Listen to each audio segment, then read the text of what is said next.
All right, testing, 1, 2, 3, testing, 1, 2, 3. Happy Forex Day. Welcome to Forex.Today. Mondays are awesome days. Time to put some new money in the market.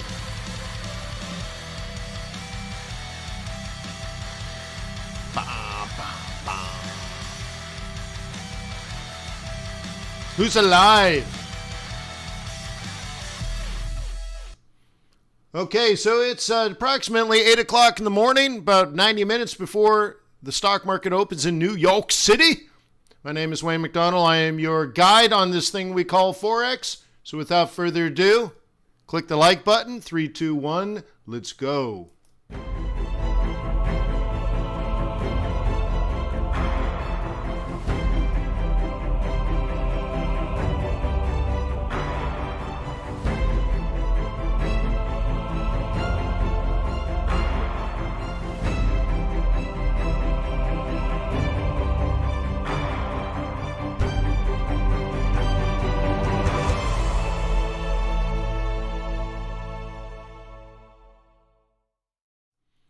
Let me remind you that trading is risky. It's not appropriate for everyone. Your past performance, good or bad, is not necessarily indicative of future results. Please stay small, stay humble, focus on the long term, and never risk money you cannot afford to lose. Guten Morgen. My name is Wayne McDonald. I'm a currency trader. Been doing this a couple of decades now, so that's cool. That's cool.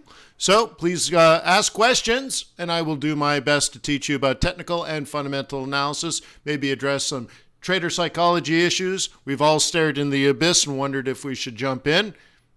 So I've been there before, my friend. So let me be a guide on your journey. Please click the like button. Please subscribe if you're new. I do these webinars every single day here at Forex.Today. I'd also like to thank Traders Way for being part of our community. Eventually you're going to trade real money. You're going to have the confidence and skills you need. And you'll say, man, I want to make this my career. I want to make this a business. I'm not a businessman. I'm a businessman.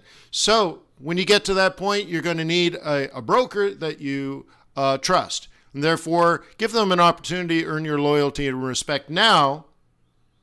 Visit tradersway.com, open up a demo account. MT5. A lot of people are switching over to MT5 from MT4. Go with the MT5. You can have an ECN account, fixed spread account, variable spread account. Okay? Hard money versus soft money. Whatever you choose. But the thing is, once you get used to trading on the platform, once you get used to trading with or working with the back office, working with customer service, you'll develop that confidence that you need. So when you do put real money in the market, you got that whole execution partner thing set. Don't go with the cheapest because it's a lie. Go with the one you trust the most. Tradersway.com. Is that a weird error? What is that? Fatal error. There's a fatal error. Can I fix that? What is that? That's that thing, browser source. Huh. Anyways, I guess I'll figure that out later. Okay, so let's take a look at the world. Let's see if we have congruency between what we want and what we have. I would like dollar weakness. Yay! I'd like yen weakness. Yay! I guess nothing else is... Okay, pound is strong. CAD's a little bit strong. You're like, what? So everything is pretty much moderately strong compared to the dollar. Hey, man, it could be worse. Beggars can't be choosers, right? So that's good. I got what I want to sell, and there's nothing really to buy. Okay? Well, hey, that's half the equation. Right? That's at least that's a C, right? C's get degrees. Not at Harvard. C's get you kicked out of class. All right. All right. So, look, if all the majors are sort of duds, I guess we'll just look at exotics or something for something to do. And I'm in a decision-making process here. Or I'm going to leave it so Actually, let me restate that. So back on Thursday of last week, I said, you need to make a decision. If you were in this situation, what would you do? And I asked you guys down here, when we were in this situation, I said, make a decision. Would you hold it or would you let it run? I think the vast majority of you said, let it run. Okay. So then I asked you last week, I believe it was Wednesday or Thursday, and I said, here we are again on our own, going down that lonely road that I've always known. Like a drifter, I was born to trade alone, right? So have you made up your mind? Are you going to give it one more try? I don't know. So this is where technical analysis comes in. You say, where's the role reversal? Where's the resistance? So on and so forth. Okay. Yosef says, you decided for USD to be weak as the amount of currency in circulation? No. In fact, the amount of currency in circulation probably hasn't changed. Well, we're talking about money supply, and money supply isn't currency. But even then, it was a global macro play, really not, the only thing I could kind of line up with that, Yusuf, is one of the major things, and I'll call it the number one thing, the number one thing was no negative rates. Okay? That's the primary thing. That at that time, which was, I think that was March, and then later confirmed in April of 2020. Okay, 2020. And so I think, right, so somewhere in there, I said sell US dollar for the next 5 years. Now, is that because there's an increased money supply, which is different from what you said? You said currency in circulation. Okay, that's different. But the answer is no, not really. Not really. I mean, you could, but no. Okay, that's not 100% accurate. Okay. Cool. You're a dollar bear now? Yeah, well, I'm in my 13th month of being a bear on US dollar. So, welcome to the shoe. Welcome to the shoe. Okay. Cool. No pullbackies, huh? No pullbackies. Okay. No pullbackies on this one.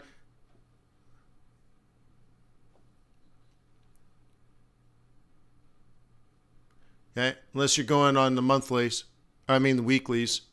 But even then, I'm not even sure if it's that great. I'm not going to adjust this just because I'm showing you how I've planned everything out monthly. And that reflects fundamentals. And I'm sure you could throw down something in here, but that's not the sort of the point that I'm making. If you're using price action to enter and re-enter on smaller time frames, then that's all good. I mean, this is only hourly. It shows you how important even an hourly chart is to higher time frames, right? Or to price actions. So if you're playing it like that, that's cool. Yusuf says, are you trading the news or built into your bias on fundamentals? Fundamentals are much bigger and more important than economic data releases because all you're doing is updating your model, but we've already in place the trades. So I'll give you an example. Do you guys know David Kotok? He's an old timer on Wall Street, well-respected investor. I can't remember the name of his firm. Oh, it's right there. Anyways, he does special retreats where only the most fabulous investors get to go, and they go to his cabin, and all they do for like 3 days is talk fundamental analysis and stuff. It's pretty cool. I haven't been invited yet. He probably doesn't know me.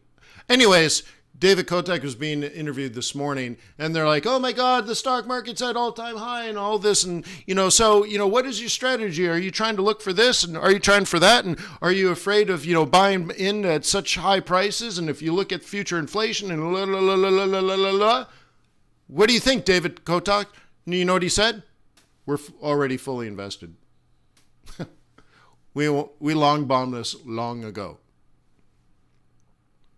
Okay, and he was very easily, and here's the next thing. Okay, so my point there, just to sum up, Yosef, what happens next has already been planned. So CPI later this month, to them, is irrelevant. They've already made the decision based on CPI in April, May, June, July, August, September, October, November, and December. Like, they've already fully deployed everything based on their decision of the trend in CPI or no trend in CPI, the trend in productivity or no trend in productivity, global macroeconomic expansion or global macroeconomic contraction. They've already made their decisions and deployed their capital. So what happens next month or later this week or 3 weeks from now or 3 months from now? They're like, dude, we're already fully deployed. We don't even care anymore. Do you understand? So here's what he said. He talked about his opinion on CPI. And you know my opinion on CPI. I've been very clear over these years about, what's going to happen and why, where we are. But the most important thing is he was talking about CPI not in April, May, or June. He was talking about by the end of the decade. That's fundamental. The releases later this week, next month, right? 3 months from now, 8 months from now, 13 months from now, those individual releases of CPI only show you whether you're on trend or not trend. They're news, but it's not fundamental analysis. It's just news, right? And so if you're keeping a detailed spreadsheet of like, well, last month CPI is this, and this month CPI might be this, and next month CPI might be this other thing, and if you look at the differential between the two, this one is 0.2 greater than this one, you're like, dude, what are you doing? What are you doing? What are you doing? Well, we expect next month to be 0.2 greater than expected. You're like, dude, what are you doing? Right? And then you look at a professional investor, he's like, we deployed all our capital, probably very similar to like what I was explaining a year ago, like, oh my God, buy everything, just get in the market, right? Right? Why? Because of fundamentals. Do you understand? Fundamentals. What about this week's CPI? News release to show you whether you're on trend with fundamental, right? You're on fundamental trend or slightly off fundamental trend. Okay? But understand that the big players, they're thinking 5 years from now and beyond. I swear to you, he said, by the end of the decade, he thinks such and such and such will be in place, and that is how he's investing. Because of macroeconomic data and because of central banking policies, not because of CPI being 0.3 and next month it's 0.4. You see, that's news, not trend. Okay? Cool. Anyways. Cool. Right? Cool. Cool. Oh, right. So anyways, you got some decisions to make in here. By the way, how many people have actually taken out these exercises and like I've asked you to actually write it down so there's a level of commitment? Do you take the profit and run or do you hold? What you gonna do?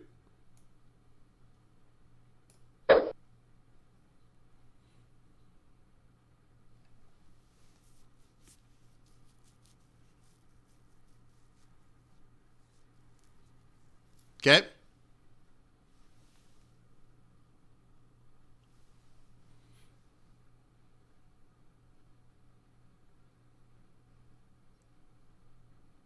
Oh, Sangam, am I ignoring you? Sangam, in old webinar, you wave 2 0.25, but you now. Oh, I don't know what you're talking about. Yeah, I don't know. Maybe I had 2 trades of 0.25. No, that doesn't sound right. You must be thinking of somebody else. These are, I'm showing you techniques for entering trades. I'm not showing you like, is this the proper lot size? I might actually be over leveraged. Am I showing you other things? I'm not telling you the right decision is X, Y, or Z. I'm telling you, you need to be thinking about making decisions now. Okay, now we were talking about it here, now we're still here. And I'm giving you experience. Very often, newer traders don't know what the thought process is.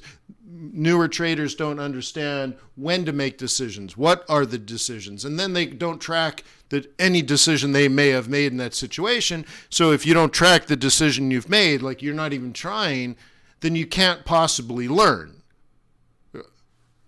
Okay? So, I'm not trying to show you the best trade. Like, I'm not claiming to be the best trader and that all my trades are good. I'm trying to show you, when do you make decisions? Do you see? Like, when do you make decisions? What kind of choices do you have? What are the variables in the choices? Right? Right?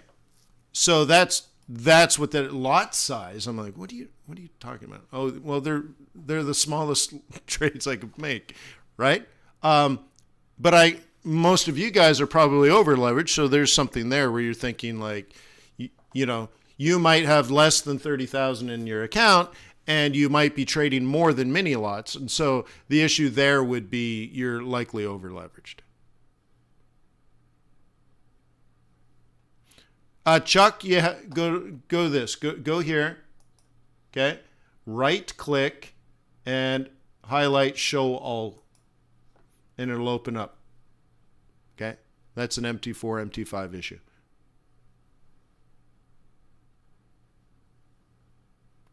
Okay? But have I changed my lot size? I don't think so. I don't remember ever trading 0.25. I mean, how long ago are you talking? 12 years ago? 5 years ago? 17 years ago? Like, honestly, I really don't know. Oh, then I'm sorry. It should be there, Chucky.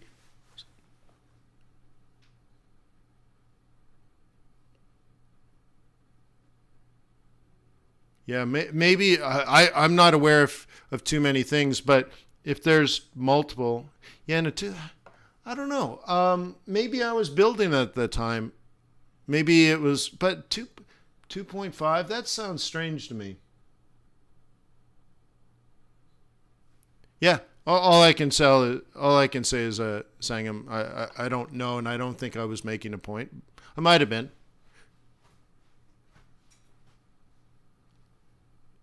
Nuno says, Wayne, you always trade in the same direction for USD, yen, and Swissy, right? Because they are funding currencies? Well, under these macroeconomic conditions or assumptions that I've put into my models, that's correct. And you'll remember, Nuno, right? Like 10 years ago, it was all really the same, right? 99% of my trades have a yen on it or a dollar. And there was a time when Swissy was really reliable, and then so it would be 99% of the time my trades would have a dollar, a yen, and a Swissy on them. And likely they're all in the same direction. Yeah. Depending on the macroeconomic conditions. Yeah.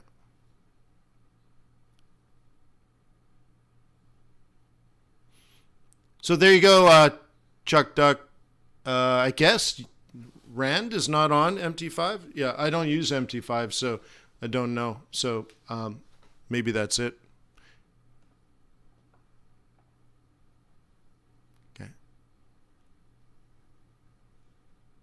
Okay. Yeah. So, guys, like when Nuno brings up a point like that, the answer shows consistency, right? And when you look at somebody's trading, you should be able to read the trades like a story.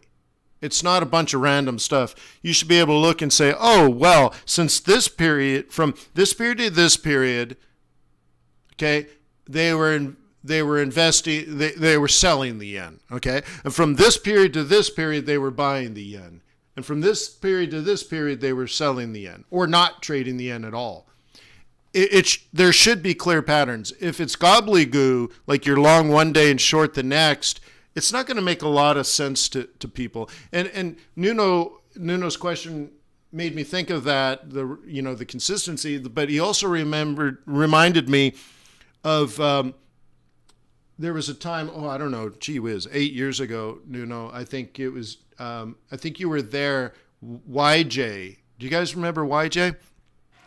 He was struggling with a part, he had a couple of bad months in a row, I think, with his trading results where he wasn't happy. And the thing I made him do was the same trade setup. I said, just look for 1, 2, 3s, right? And I said, you have to trade 1, 2, 3 patterns 100 times in a row. Okay? His issue at that time wasn't that he couldn't trade or he wasn't smart enough or he wasn't skilled. He was very skilled. He was a very good trader. But he lacked consistency. And I said, well, I can fix that. You can only trade one thing now. I don't care what pair it's on. I don't care what time frame it is on. But the only thing you could do is trade inverse head and shoulders patterns, or 1, 2, 3 patterns actually. 1, 2, 3 patterns on support, or 1, 2, 3 patterns at resistance. It's the only thing you're allowed to do, and you have to do it 100 times in a row. Right? And therefore, he became more consistent. But you're trading, so like you won't be able to see that in the trading results because the trading results don't show you that in the numbers, that it was a pattern. But my point is consistency is important, especially if you're going to raise money one day, because you're going to have to stand on a stage with a giant PowerPoint presentation behind you and explain the future. Okay? Like Kotox did in his interview, he's like, we're fully deployed. We took billions of dollars and we invested it. We have no money left. And let me tell you why. Because we think in the next 3, 5, and 9 years from now, this is what's going to happen. And we have so much conviction for it that we invested everything. Everything. It's all there. Okay? Now, if you remember, and by the way, good morning, Raymond. And so here's a great example with Raymond. So Raymond, a year ago, like almost exactly a year ago, right? I asked people, make a decision based on seasonality. I was trying to teach seasonality. And I was also trying to teach position trading, which is much different than, it's more like closer to investing than trading. And I said, try to get 20 or 30 trades on and hold it till the end of the year. You could theoretically hold it for the next 5 years. And I think Raymond got pretty close. If not, he hit that number. So, 9 months later, he's still in his trades. Okay?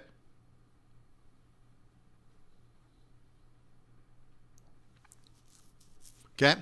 So all of this is about consistency, about thinking forward, about planning ahead, about executing, tactically executing your strategies. Okay?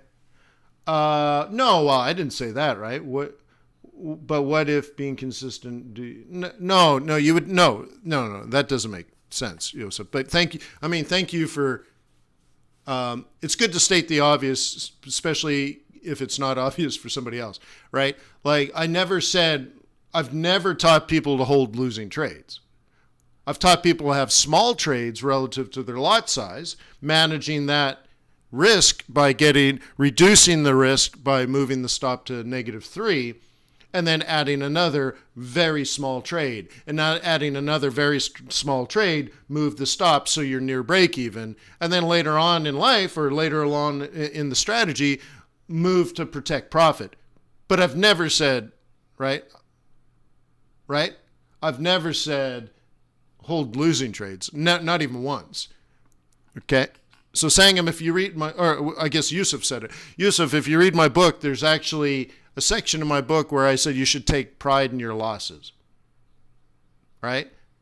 The worst thing that ever is you have so much pride in being correct that your strategy or your analysis or your fundamentals or your point of view, your bias is so right that you don't have the guts to get out of a losing trade. Like, that's the most dangerous thing, right? That you hold on to a losing trade out of pride for being correct. Well, you're not correct. You should be out. Okay? So instead, you should take pride in your losses. Where if you enter a trade and it doesn't execute, your lot size is so small that the loss doesn't matter. Therefore, you don't really, oh man, you get mad that it didn't work, but like the amount of money is, you're indifferent. It doesn't change your career because of the loss. So you're like, oh, that didn't work out. You're out, done. So your small, your lot sizes are already small, right? So cool. Good trade, good psychology today. Good. So right now your bigger question should be, are you selling the central pivot point on the USD peso?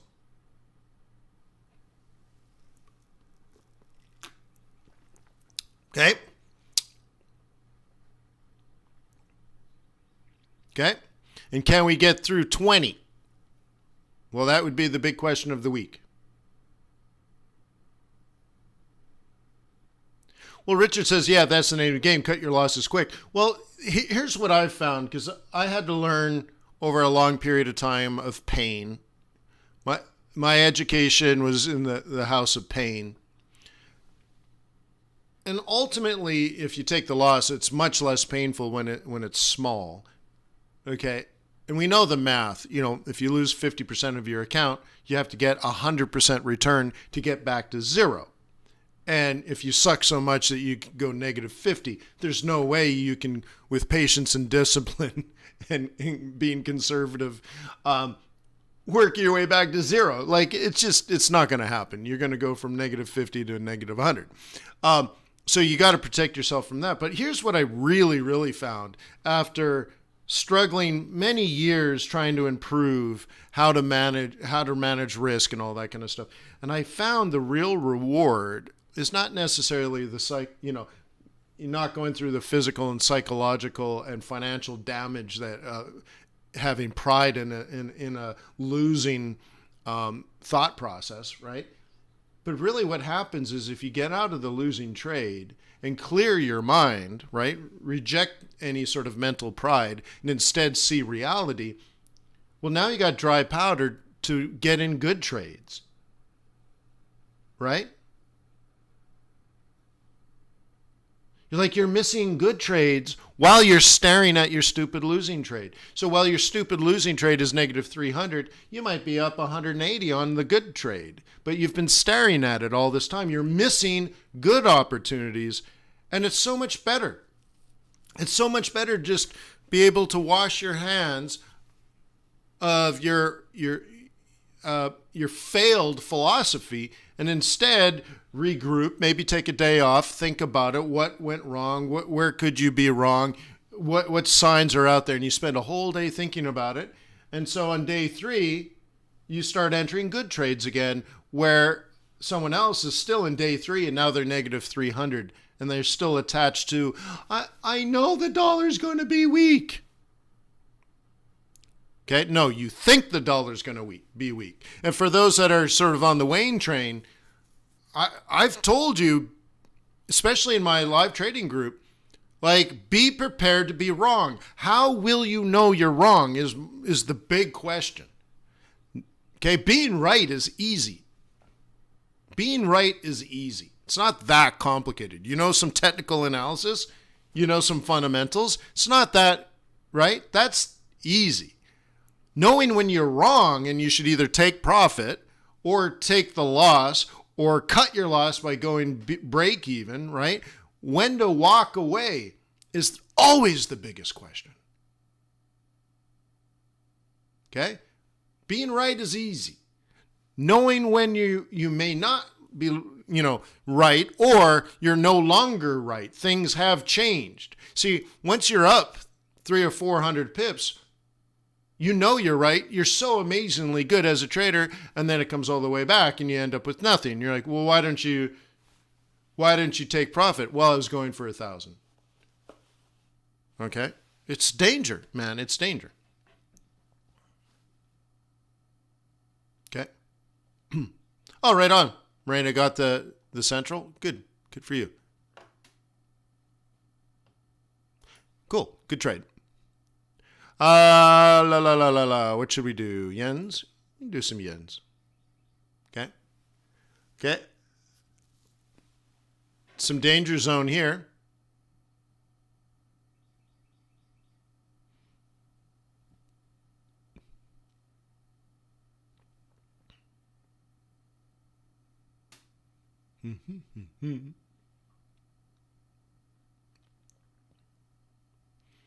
Yeah, Raymond says he loves being wrong. It's a good attitude to have, Raymond, and most importantly because when big investors, sophisticated investors, start investing into your trading firm or your fund, they don't give a damn about your wins.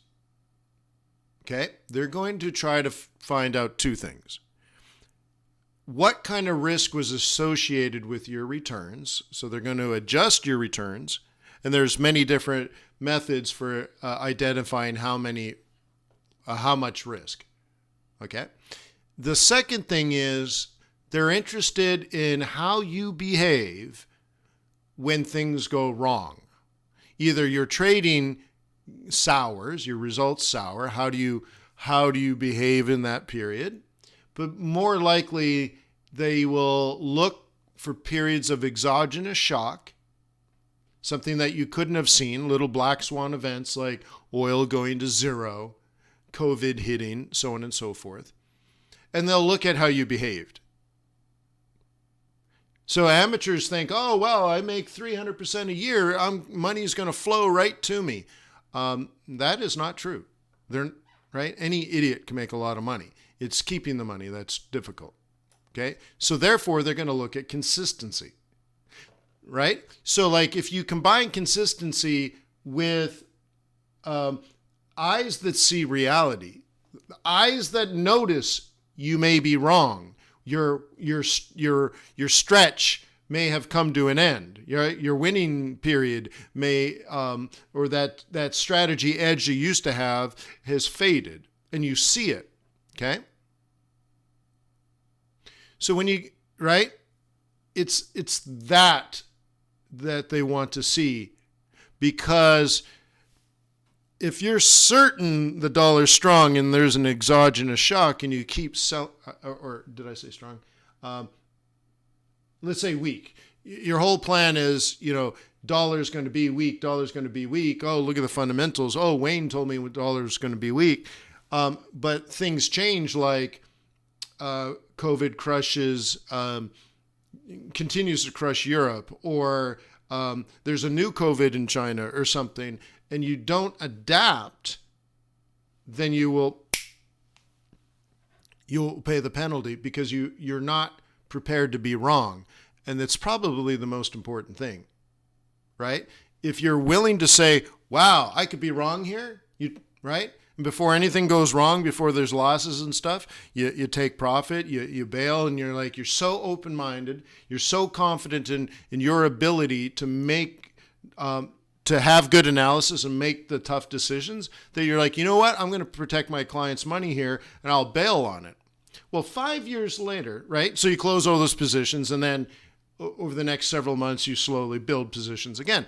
Well, 5 years from now, and you don't know when, you might have a much bigger fish that shows up and says, well, we're interested in investing in you. And then they go through that, hey, how did you handle COVID-22, right? COVID 2022, right? Right? Instead of COVID-19, they look at COVID-22 because maybe that's the new future exogenous shock. And they're like, wow, you had built quite a position. Your portfolio was very much set on global macroeconomic expansion. And then suddenly, you just cleared the slate. You bailed on everything. Now, why was that? And you're like, Well, COVID-22 came along. Okay. And you're like, even though I was positioned correctly and all that, I saw it as an exogenous shock, a black swan, and I needed to protect my clients' money because I'm risk averse. Dude, nobody's going to laugh at you. And you're like, so the way I look at it is I have to slow things down until I get more information, and then I will rebuild my portfolio. It's so important. For example, Ray Dalio blew up his trading account when he was a young man because he bet everything on this macro idea and it never showed up, and he blew up his hedge fund. Bridgewater. Okay? Well, how about in 2020? Ray Dalio said, the market's going to crash, the market's going to crash, the market's going to crash, the market's going to crash. Okay? COVID-19 hits, the market crashes like nobody's ever seen in 10 years, maybe 100 years. It was way faster than the 2007 crisis, right? And what happened to Ray Dalio? He lost money. He didn't even trade what he was pitching. It shows you how difficult it is to get out of winning trades. So he saw and was waiting for the signs to bail, and he got all the signs, but he still didn't bail. Shows you how difficult it is. Okay? Other investors in his space did what it took. And instead, Ray Dalio lost money. People still buy his books of 22,000 rules how to live your life, 19 rules on how to brush your teeth. Okay? So you can read those, right? Meanwhile, other people just hedged, made money in the hedge, invested the profits, and made billions while Ray didn't. Okay? Shows you how difficult it is.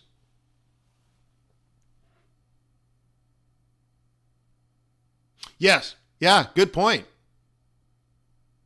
Yeah, well, Paul Tudor Jones, that was his whole thing. You got to remember, he was investing into this brand new market called the S&P 500 index. A brand new thing back then. Yeah.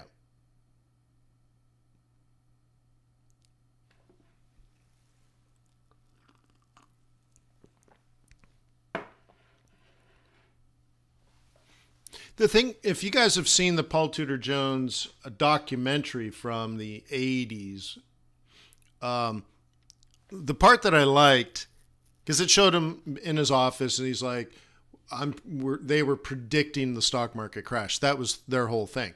And they were using S&P 500 futures to short. So that was the whole thing. But the part that I liked is I think he traded out of Connecticut, even though, they're New Yorkers, but I think at that time he already had his farm in Connecticut. So he's in Connecticut and he's been trading S&P 500 futures all day. And then at night, he's trading gold out of Tokyo. He's doing the Asian session. And it was pretty cool. And then he bought a whole bunch of pound and sold a bunch of yen. And I'm like, oh, that's cool. That's way beyond what most, Americans were doing in the 80s. Very few people. You'd have to specialize trading the Asian session, right? In this case, it got to the point where they would enter trades by using or even deceiving Japanese banks. And of course, he knew the traders on the desks there too. So you would flash trades even, but back then it'd be on a phone. You'd flash like there's a big buyer on the way, and blah blah blah blah blah. Yeah, watch the documentary if you can. It's in black and white if I remember correctly.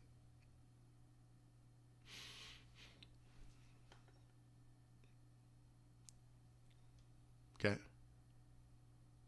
And by the way, he learned how to trade from a cotton trader in Louisiana. And the one last thing about Paul Tudor Jones I'll always remember is he moves the market. He'll make very, very big bets all at once and move the market for a brief amount of time. And he said he was always sort of dumbfounded how stupid all of the other traders were, where they see him move the market and they would ask him questions. Why are you doing it? What about this? How can it? And he said, you know what? I'm always dumbfounded because they never saw it coming. They never anticipated what he was about to do or why. They're just there while it happens. And he's like, and they never asked me about what I'm going to do next. Like, why would you talk about the trade I just did? Why wouldn't you say, well, what are you going to do next, Paul? Right? PTJ, what's the next trade? He's like, no one ever asked me. He might have even told him. But he's like, they want to talk about the trade I just did. That one's dead. He already moved the market. It's done. Why would you care? Right? And I always appreciated that.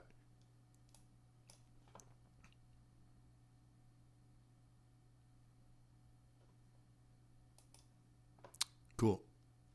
All right. So now we're in our fib wars on this one. Okay. Fib wars. It's actually lower. So let me put it this way. Okay. This is going to be very important. See, technically, if the 21 is breached, it's a very significant sign.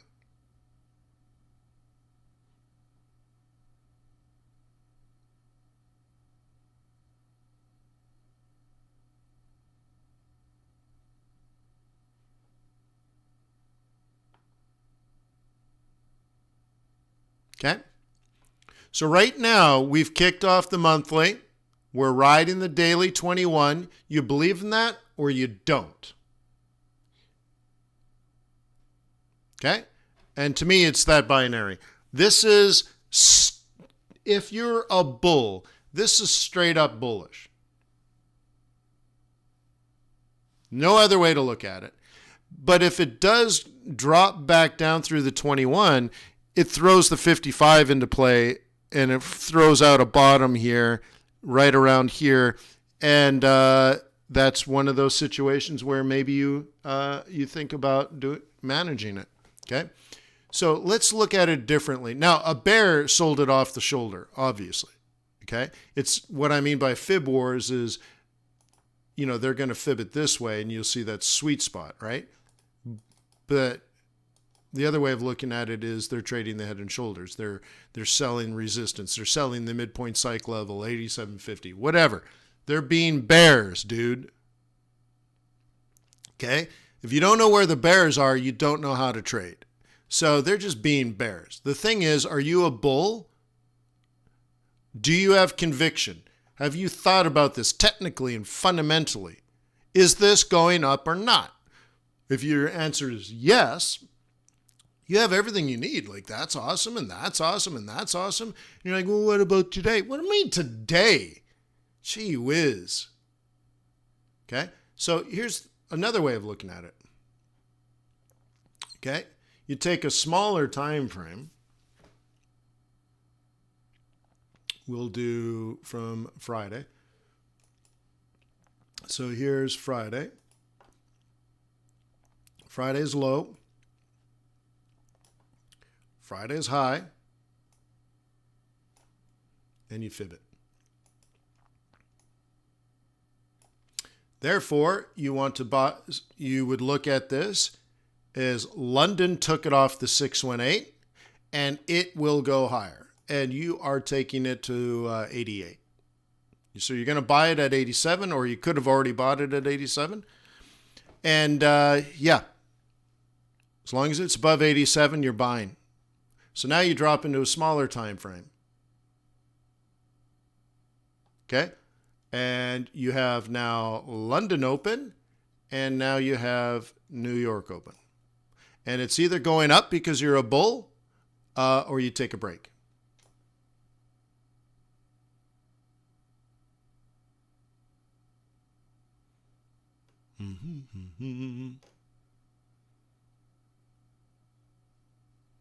Well, Sangham, you have to understand, neither of them know. So what math are they using? What variables are they looking at? have you created a base case, a best case, and a worst case? Okay. You will have, right? Goldman doesn't know. IMF doesn't know. By the way, the math that the IMF uses is significantly different from the math that Goldman Sachs uses. Right? The IMF has their own math.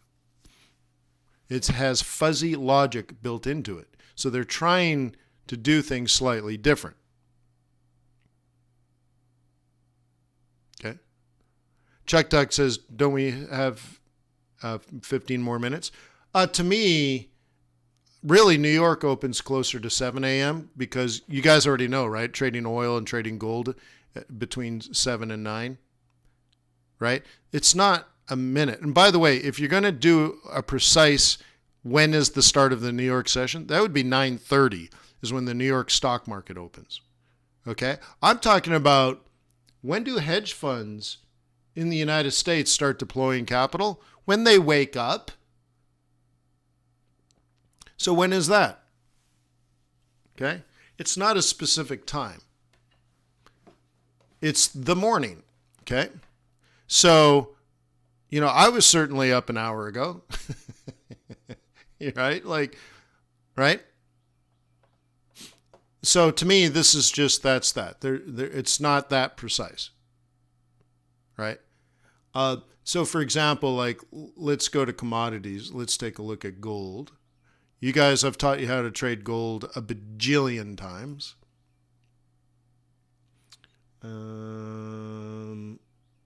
Okay. There's our double bottom. Okay. Let me get rid of this. Okay. We waited months to get this. We finally got our double bottom. So now the question is, if you are a bull and you're game on, as it drops, you want to start finding your way north. Cool. So now we drop into a smaller time frame. Okay. What I suggest to you, I've taught you many times, okay? We're in the hour of power. Okay? This is probably as much time as, right? I'm looking forward a few hours. This is the hour of power.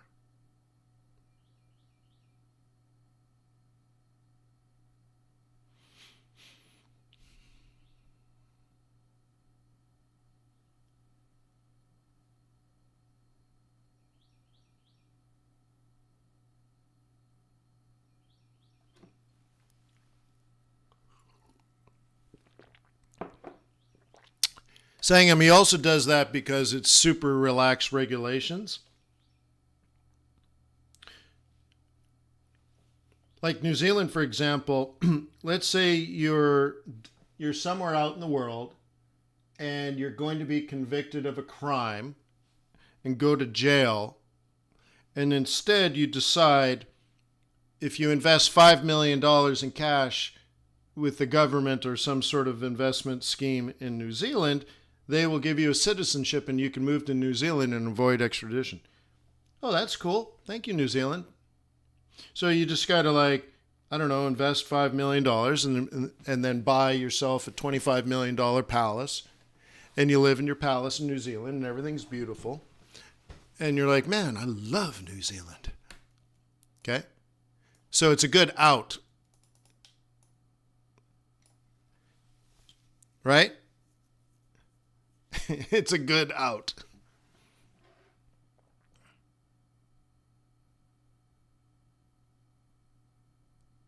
Sort of like being a billionaire in China. It really pays to buy a whole bunch of real estate in Vancouver, British Columbia, Canada. Because if the government one day decides to take all your money away, freeze all your assets, you can sneak out to Singapore, right? Get out of mainland to Hong Kong, from Hong Kong to Singapore, and then from Singapore get on a plane, fly to Canada, and you own a bunch of apartments. You sell 3 or 4 of them, and now you got $10 million Canadian cash, and you could rebuild yourself in Canada. It's a good out. Yeah, they got it, right? What was it, 2.1 billion? That's chump change, right, rookie? What is that, one day? They probably make $2 billion a day. They're like, oh, really? All of this for that. But so, anyways, going back into here, if you watch the videos on how I've taught you how to trade gold, this should, you're in the hour of power. And my point is, to me, that's a New York Open.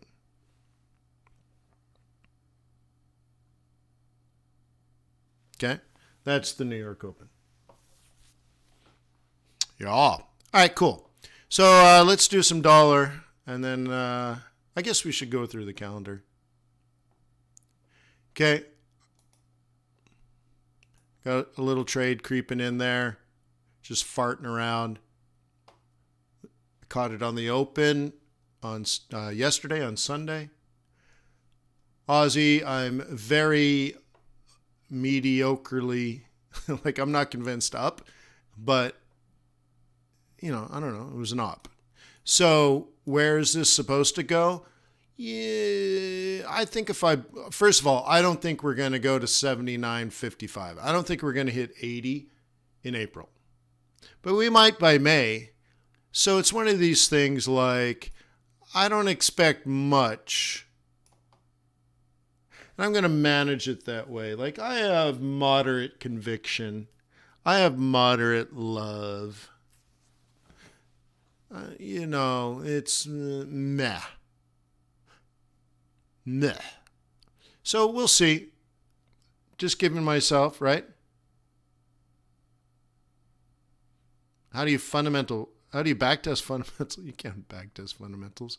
But you can go back and look at the market and line it up with your fundamentals and make some decisions. The best thing to do is, and I had my live trading group do this, go back in time, mark on the charts the day the Fed changed policies, and look at how the market reacted before the change and the after. And also notice that those turning points are not, or as Jay Powell says, inflection points, right? You watch the interview that Jay Powell did on Sunday. He said inflection points. So if you look at it, market participants expected the changes before the Fed made it. That's obviously it wouldn't be a giant shock if the Fed changed policy. It was important that he did, but the market generally anticipates. So it was more like, look 3 months in advance before the decisions were made, what was the market doing, and then what happened after the decision became news, not rumor, but news, right? And so we went back, and that's one way, I guess, to back test your fundamentals. Go back through your charts on like a weekly basis or something and say, what did Jay Powell say here? What was going on here? What was going on here? What was the story with the Aussie? What was the story with the dollar? What were their central banks doing? What was the market anticipating at that time? You see? That's how you do it. That's how you'd back that. Okay, David? Okay, let's see. I came up with the trade plan. Can anybody tell me what my trade plan was? You're like, let me see. So anyways, I'm long here. Right? Any fans of Minecraft? That's a villager.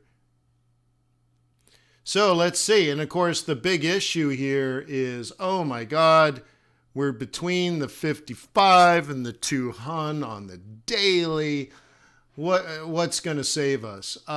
Well, one of the challenges of this trade this month and last month is that the fundamentals and the technicals are not aligned.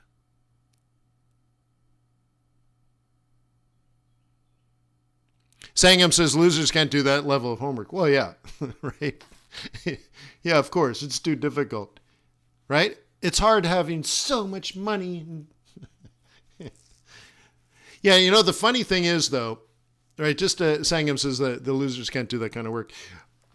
I've seen many times over the years if you don't do that level of work, if you do find financial success, like you double your trading accounts and all that kind of stuff, what'll happen is almost always, I can't think of any, maybe I just don't know of a winning scenario, but I can't think of one. What happens, and it's the human spirit, okay? What happens is if you make the money quick, you make big money, but you didn't do the real work. It wasn't really deep decision making. It wasn't solid trade planning.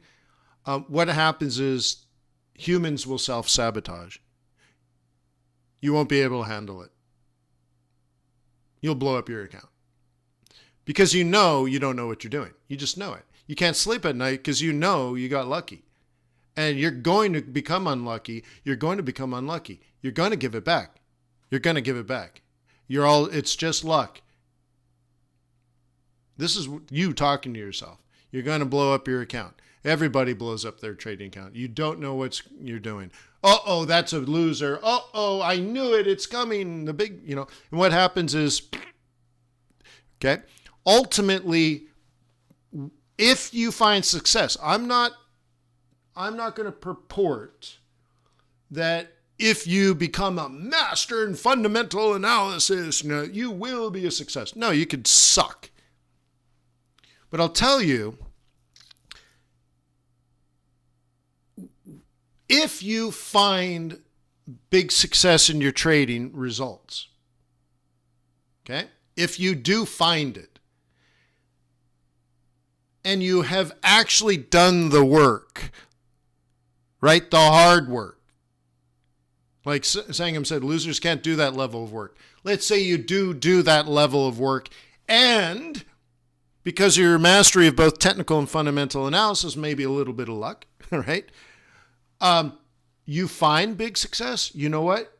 You're much more likely to keep it. Almost certainly you're going to be able to keep it because in your mind, you did do the work. You did know, you were right.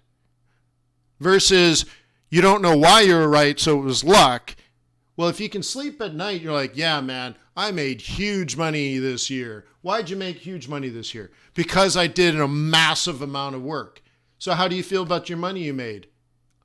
Earned every penny. Then you get to keep it. When you have no doubt you earned it, okay, and you know how hard it was, you have no problem with your success. Others, they just blow it up. It doesn't matter. It's all luck. Good luck, bad luck. What we try to do is remove all luck from trading. Have you noticed that? In the way that I trade, in the training that I give you, ultimately what I'm trying to do is remove luck as a variable. There is no good luck. There is no bad luck. There's no luck. What you do is not random. Okay?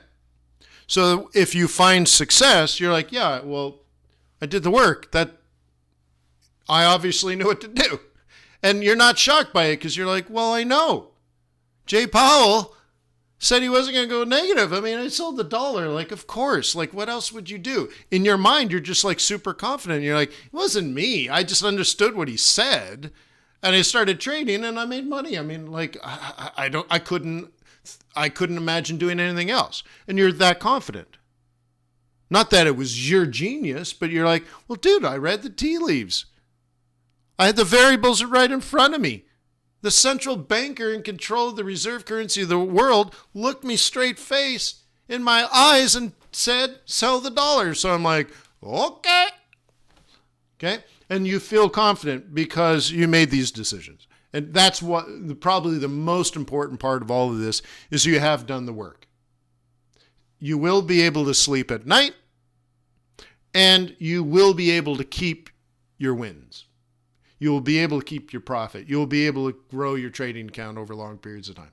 You will be able to do it because, well, you feel like you've earned it. It's very, very important. And if you don't understand it now, one day you will, and I hope you understand it in the good way. Okay? You should look for more work to do.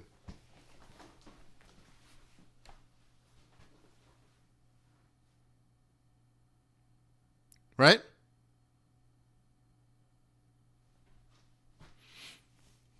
Well, and Sangam makes one other point, like how can you compete with someone that's read every single report from every central bank for over a decade, right? Well, the thing is, you have to look at it that way, that it is a competition. Okay, and you can never be a perfect trader. So the thing is, can you see reality? Do you have enough self-confidence to be wrong and get out of the trades before it's costly? Do you have enough guts to be right and let your winners run? Do you have enough guts to take profit, even though you've been very successful? And ultimately, can you out-hustle the other traders? Do you do more work? Do you read more? Do you listen more? Do you think more? Well, how do you get your winners to run if you don't think much? You don't plan much. You don't research much. Like your trades wouldn't be worth very much. Why? You haven't put much into your trades. You're either worth more or you're worthless. So if you looked at it like competition, like if it was sport, okay, after doing a round at the Masters, the first thing you do is go back to the range and you go back to the putting green. I wish they showed you that. I wish they showed me that. Okay? The Masters is a golf tournament and just happened this week here in Georgia. But think about this. Many of the golfers, I don't know them all personally or anything, but many of the golfers do things like visualization. They have psychologists, right? They have coaches. They have many coaches. And then, of course, they have their caddies, which are mentors, okay? But a golfer may wake up in the morning and meditate and focus on what they do well, give themselves positive affirmations, but then also focus on what they need to do. They should be able to go, and I'm sure they all can, close their eyes and play the entire course, shot after shot. Where do I want to tee off? Where do I want to land? Where do I want the ball to land?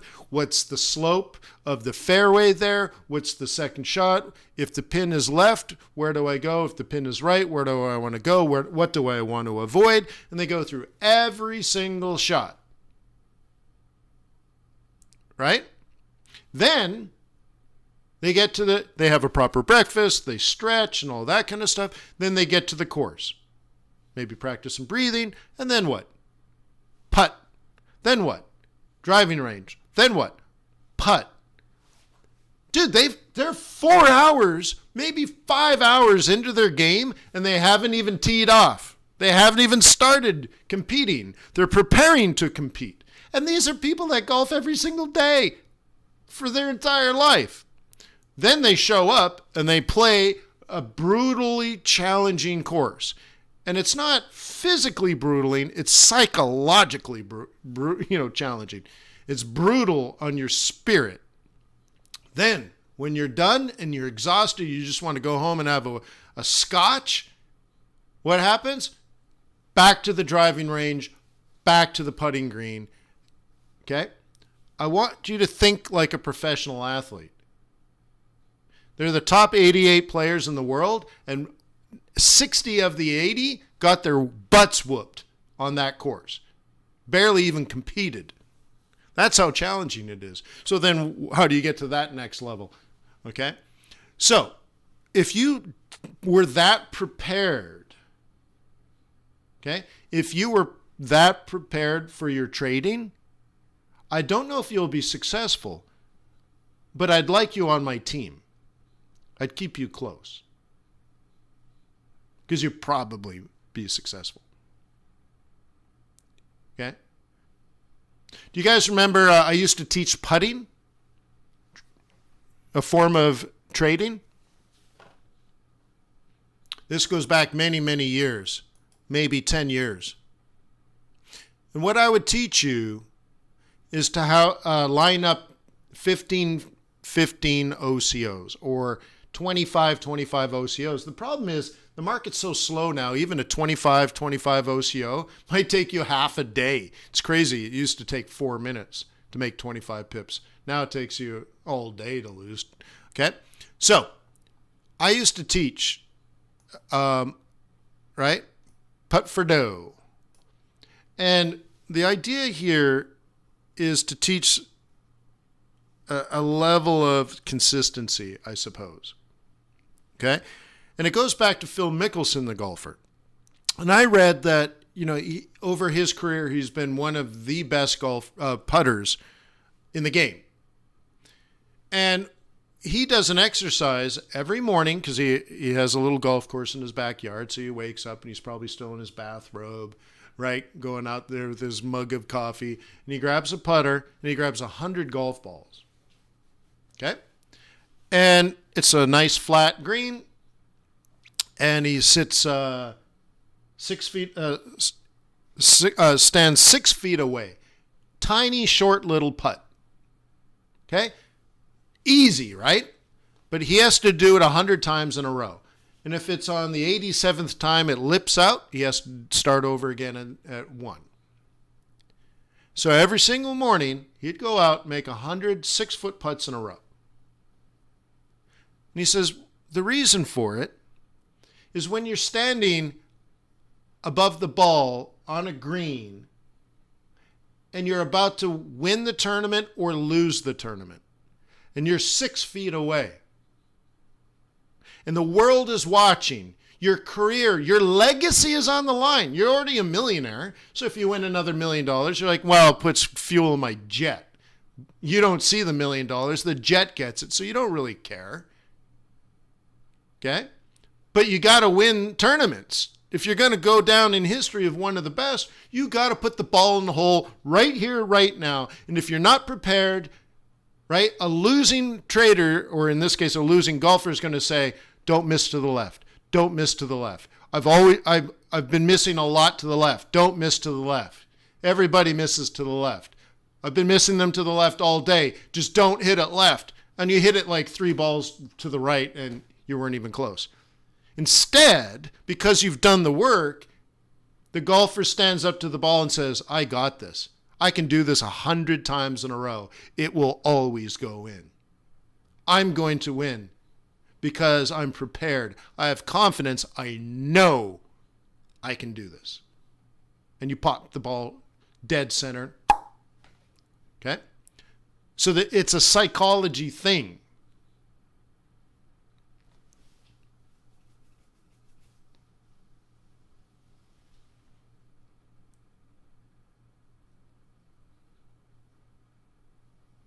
Okay. Hey, 88, I don't even know if that's possible because there's so many different liquidity partners. So, but interesting thought. Okay. Right on, Richard. So anyways, a 1515 OCO is where, let me find a trade I'm not in. Okay, let's say I wanted to sell this. Okay. So I would have it set up more like this. Bearish position trading, swing trading. We'll do it this way. Okay, let's say I want to sell this. Okay, what I'm trying to do is teach myself how to pull the trigger. Many of you guys don't have the ability to pull the trigger. You're pretty good at fundamentals and technicals, but by the time you enter your trade, you're like 3 hours late. You're like, well, but, you're like, dude, pull the trigger or not? Well, I'm not so good. And you struggle with pulling the trigger. Excuse me. So let's say my plan was this. Okay? It's reasonable. I'm not here to say that's right. I'm not here to say that's wrong. But let's say that's your plan. Okay? Cool. So now you drop into a much smaller time frame and set that up. When do you pull the trigger? Okay, so clearly there's your sell zone on a small time frame. Very simple trade, kicking it off, right? It's set up off of 70.50. So really even up here is a simple trade. Okay, good. So you got a simple trade here, simple trade there. Great. So what is an OCO? One cancels other. So an OCO, you pop in a trade here, and then you put a limit order. So in this case, let's say 15 pips below. Oops, that was supposed to be red, pink. Okay. 15 pips below, and then you set another one of 15 pips above. And if one of these is triggered, obviously, if you're hitting a limit order down here, right, you're going to take profit. It's going to exit this trade, okay? But because this was canceled, you don't want to leave this in the market. So this will not only offset this position, because this is a short and this is a buy. That's how these orders work. So that takes this out of the market, but this will also cancel that. One cancels the other. Or if you got a losing trade and you sell here and instead it pops up, okay, this will also buy you out of your short position and then cancel this one. So you have two limits, one for profit and one for loss.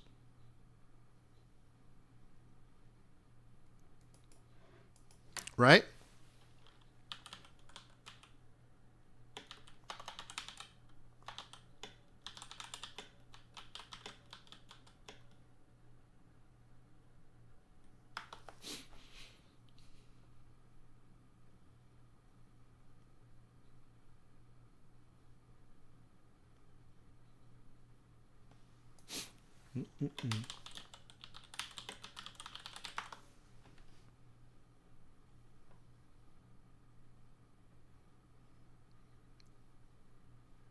All right, so typically what I do is I find something on YouTube now.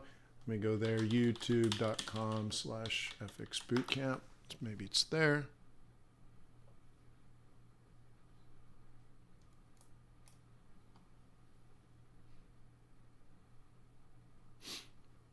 It's one of these like saved ones. It's not my video. I'll have to look. Let me just search YouTube.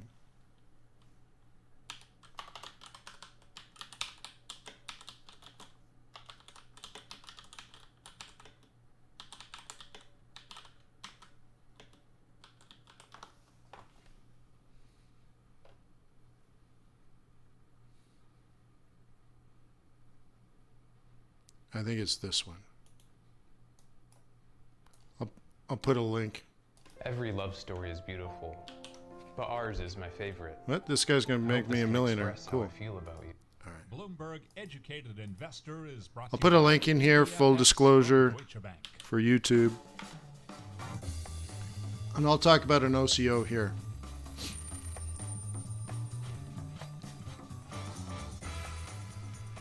Trading currencies, like many investments, can be risky business.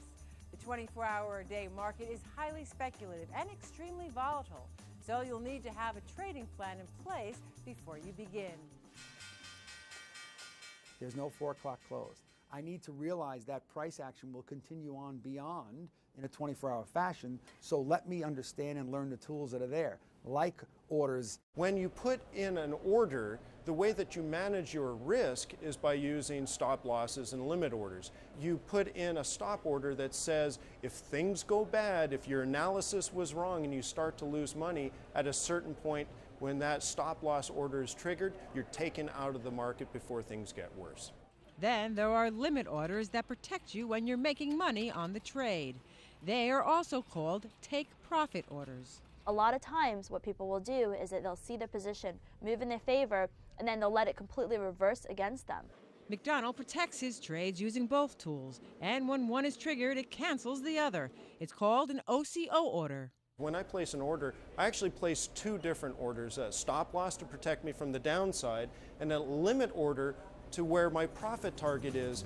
Another phrase in the language of FX is being stopped out.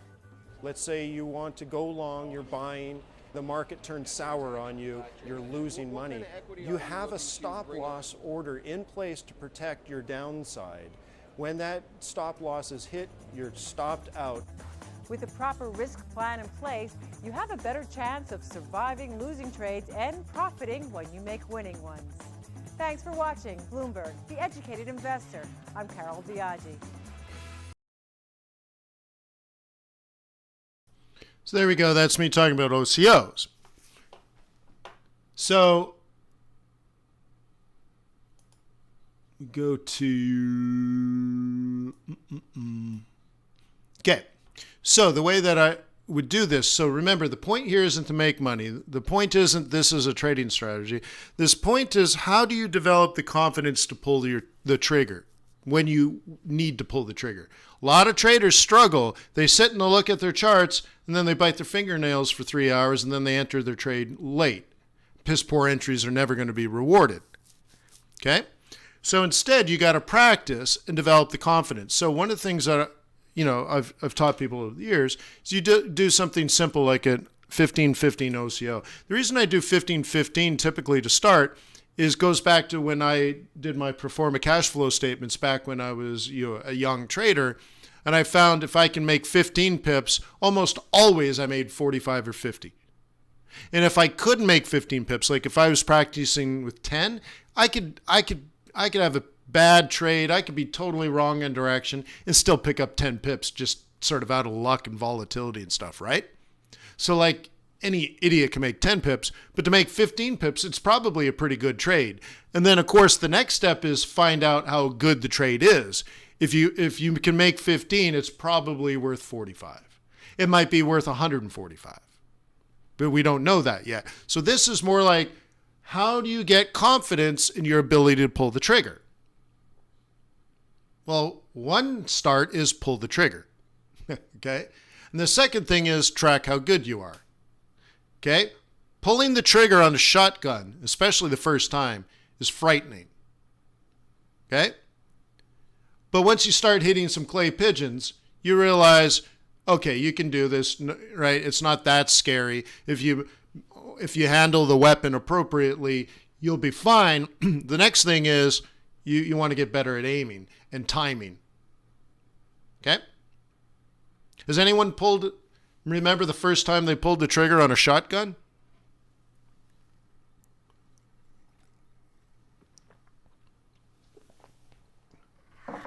I remember the sound of my teeth smashing together. You're like, oh, wow. Okay? It's a lot. It's scary. You're trembling. Okay? By the end of the day, it's not a problem. But you have to have a lot of respect for what you're doing. So anyways, this says take profit at 15. So this would be a sell. So if I sold it, it would be down here. Or take right? And if you're a buyer, the take profit would be above you. The stop loss is, above or below, depending on your direction. And if one of those is triggered, it offsets your open position. Because remember, when you pull the trigger, you're going to have a market order. Then this is automatically going to calculate 15 pips above and below. So you'll automatically have a stop, automatically a limit order. And here's the thing, one of them is going to get hit. So if you do this 100 times, you can go back and say, what's your winning percentage? And if you can't eke out if better than 50-50, then we need to work on something. At least on the very least, try doing like a 30-30 OCO. Okay? And then back in. If 75% of the time at 30 pips you're successful, then bring it back in and say, well, what about 25 OCOs? And try to find out how good your entries are based on how much stop you need to have. This might take you 300 or 400 trades. Right? Well, you're losing money anyway, so who cares? Stop trading, get out your demo, and spend the next 6 months doing this. What's the big deal?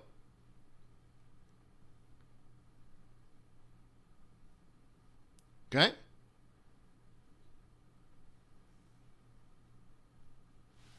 Okay? And so you got to make sure this is on. Make sure you got a happy face. Oh, did it not do it? Stupid son of a... Okay. 15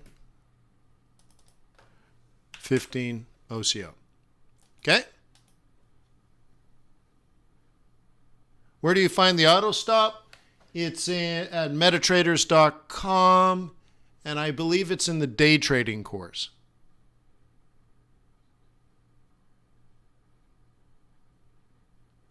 Yeah, 88 says, yeah, hey, respect to recoil. My son and I are thinking about, so we did our shotguns at the Beretta Proving Grounds. And then apparently they have a sniper course. And you get out there and they teach you a 50 cal. I think it's a 50 cal. Anyways, a big Remington.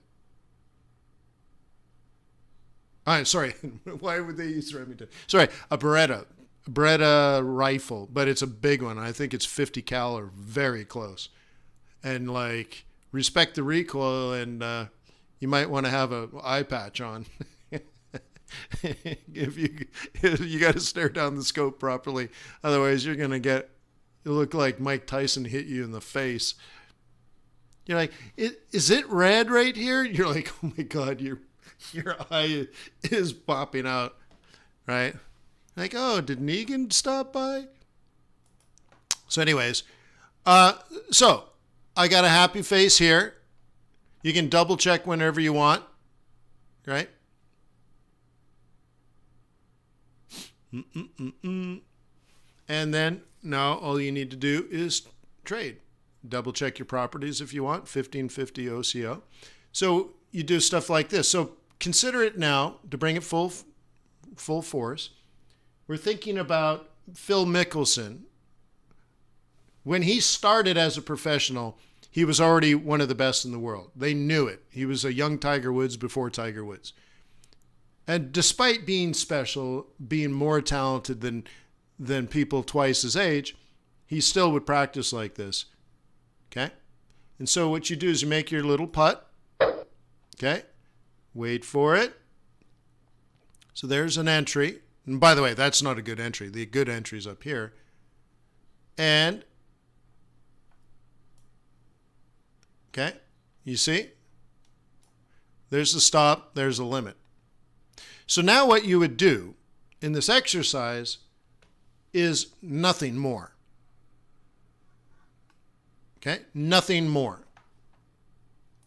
You either profit and you record it as a win, or you lose and you record it as a loss. Why is this important? Well, first of all, I said right at the beginning, this isn't about making money. This is not a trading strategy. You have to keep focus on what the point is to give you confidence on pulling the trigger. So you still have to have a good trade plan. So I just made this opposite of what I've been, I'm not trying to say my point of view is the right point of view. I'm trying to say if you have a point of view that's bearish on this, you still need to set it up. So you would start by setting up good trades. And you're like, is this a good trade? Well, if you think it is, great. But how do you pull the trigger? Well, if you're in a sweet spot here, you need to pull the trigger a lot sooner than I did, but right? Like 5, 10, 15, 20, 25. Probably a half an hour ago, you should have been short right around in here. Okay? Or short at 70.50. That's the obvious one. So at what point do you pull the trigger? Okay? Okay? Now on a 5-minute chart, if you're expecting to protect 70.50, yeah, you should probably be way up here. Okay? But nonetheless, you pull the trigger. And now what we're seeing is, do you have the ability to sell in the right place? Dan says Beretta is the 50 cal. Nice. It's going to be a good day, I think, huh? Because the best thing about shooting a 50 cal at the Beretta Proving Grounds is nobody's shooting back at you. I know some of you have been in the real deal. If anything, I'd like my son to have a respect for these weapons. Because in video games, oh yeah, it's fun.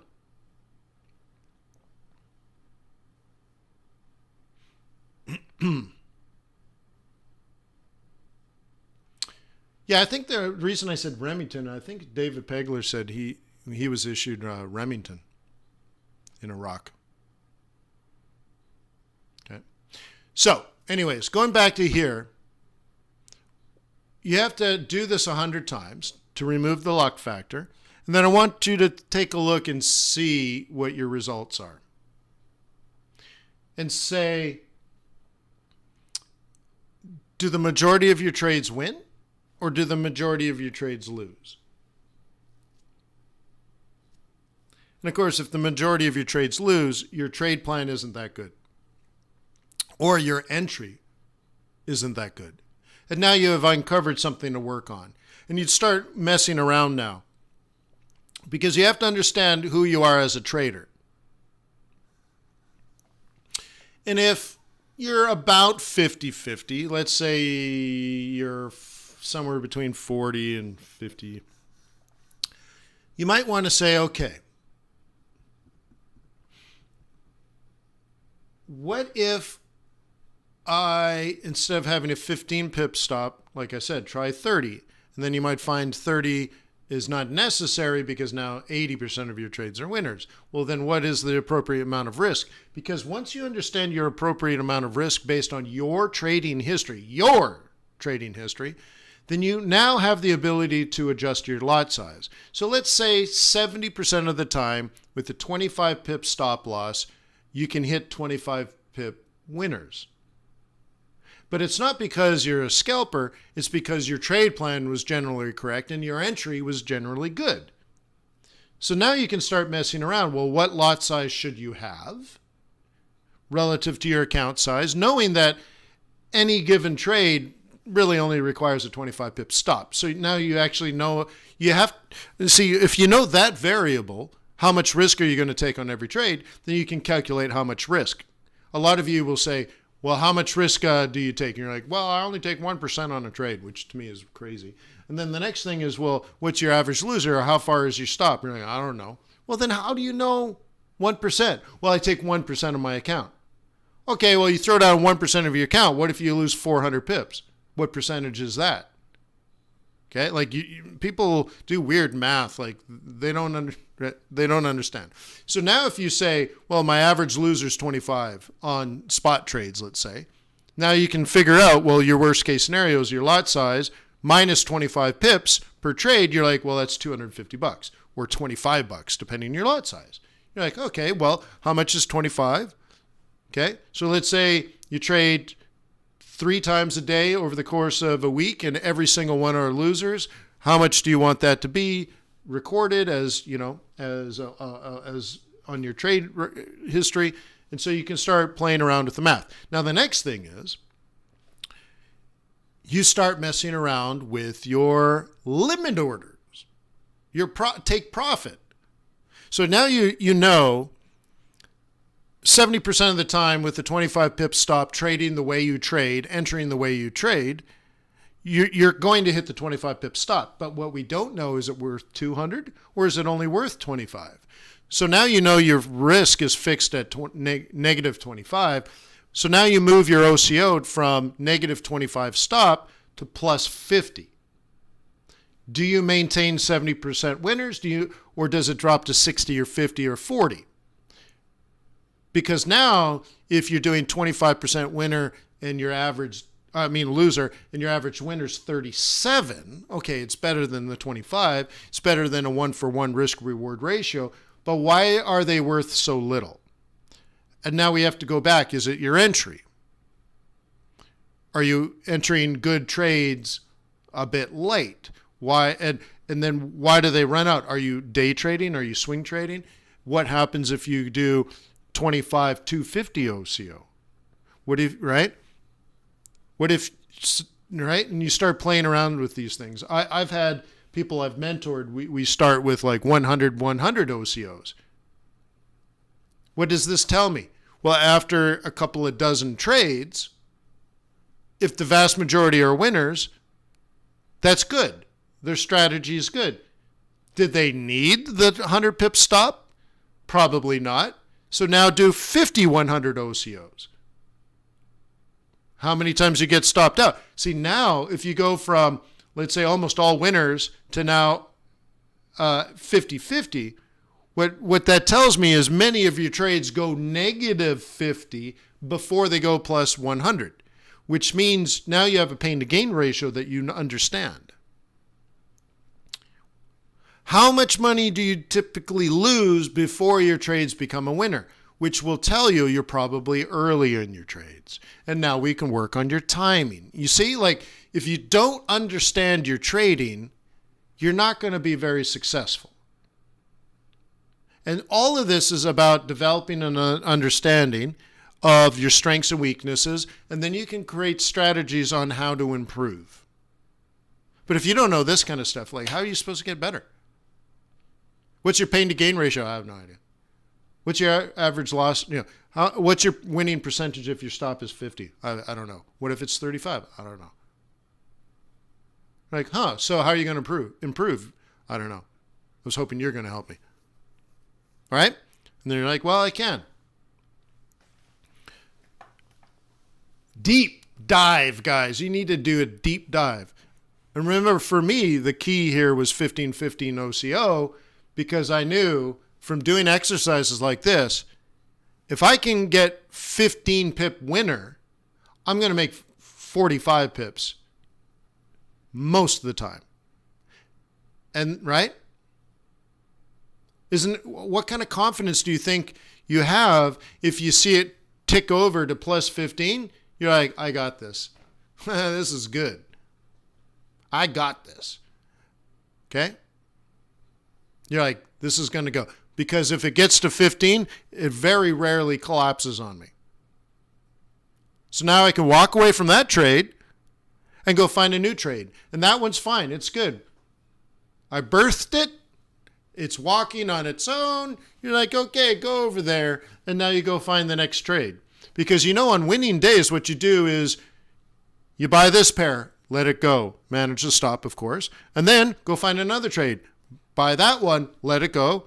Once it's beyond 15, move the stop, go find another one. So at the end of a good day, you got 7 winners. Right? You're like, nice. Okay?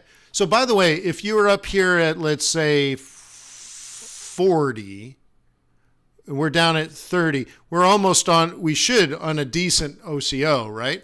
On a decent putt, we're very close to taking profit already.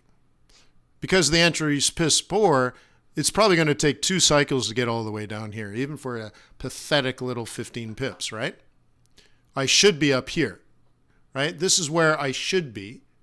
So if after every trade, you should critique it and say, why not at this 50% retracement?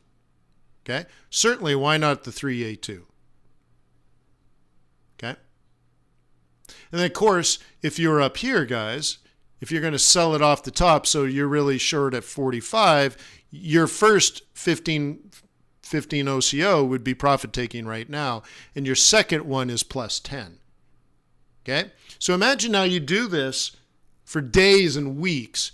The other thing you'll get really good at is stacking and packing your trades. So let's say you sold one off the top here. Obviously, it's a midpoint cycle level. Obviously, you're a bear. Obviously, you're in a sell zone. Obviously, it's a fib retracement from the previous high. Like, it's not complicated. So you're going to sell it off the midpoint cycle level. And sure enough, you get a 5A cross here, and you're in a little late.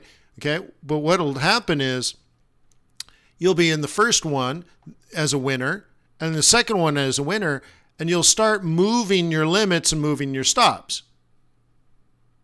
An example of that is you're like, let's say you're really close to taking profit here. Well, what you can do is then move this, okay? And then you move this, and you're like, I got no risk, but I'm going to stack and pack 3, 4, 5 trades. Okay? Because now you're seeing the power of small trades. The reason you take small trades is to reduce your risk on every single trade.